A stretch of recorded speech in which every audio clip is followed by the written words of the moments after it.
বিঘা জমি, চারিদিকে খোলা। জমির অনেকটা অংশ বাঁশের অস্থায়ী তাঁবু। দিনের শুরুতে প্রায় 10 থেকে 12 জন প্রতিমা শিল্পী পরিকল্পনায় ব্যস্ত। তারপরে কাজ শুরু। রূপ দেওয়া হচ্ছে দুর্গা প্রতিমার। না, অনেকগুলো প্রতিমা নয়, একটি প্রতিমা। একটি প্রতিমা তৈরিতেই তাদের নাওয়া খাওয়া ভুলেছেন। এক বিরাট যজ্ঞে সামিল তারা। গড়ে উঠেছে প্রায় 111 ফুটের দুর্গা প্রতিমা। হ্যাঁ, ঠিকই, রানাঘাটের কামালপুর এলাকার অভিযান সংঘ তৈরি করেছে বাংলার সব থেকে বড় প্রতিমা। এবারে তাদের দুর্গাপুজোর 55তম বর্ষ।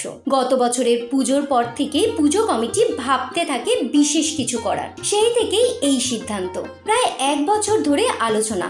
বাংলা নববর্ষের দিন থেকে কাজ শুরু। শুধু মাটির তৈরি এত বড় প্রতিমা দাঁড় করানো কঠিন, তাই থাকবে ফাইবারের কাজও। প্রাথমিক উচ্চতা যা বলা হচ্ছে তার থেকেও উচ্চতা বাড়বে বলে দাবি শিল্পীদের। ফাঁকা জমিতে শায়িত অর্ধেক তৈরি দেবী প্রতিমা। মাটি, কাঠ, বিচুলি সাধারণ পদ্ধতিতে তৈরি হচ্ছে।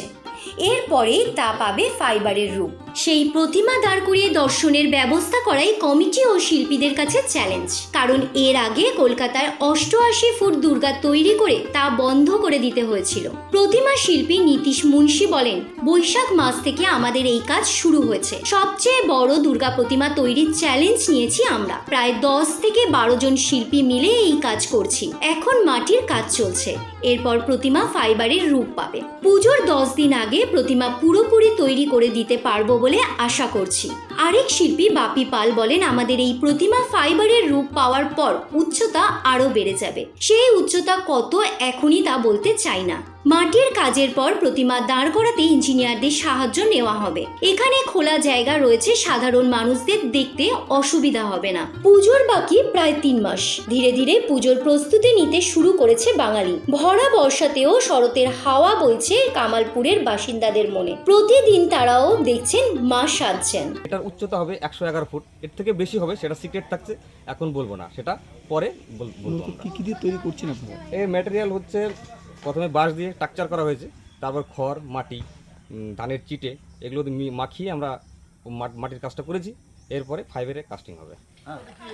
আমাদের যে প্রতিমা তৈরি হচ্ছে এটা সাইজটা হচ্ছে 111 ফুট আমরা এখন বলছি, কিন্তু সিক্রেট থাকছে এটা 111 ফুট থেকেও বেশি যাবে। আর সেটা কতটা যাবে আমরা পরে বলবো।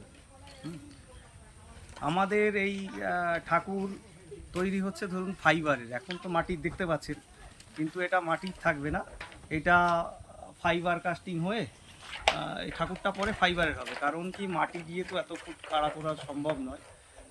কারণ এটা ফাইবার হলে ওজনও হালকা হবে, মানে সুবিধাটা হবে।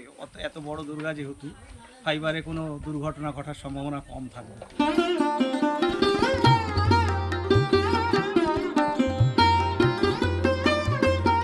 Bureau report, U Bangla TV. U Bangla TV, হৃদয় ছুঁয়ে যায়।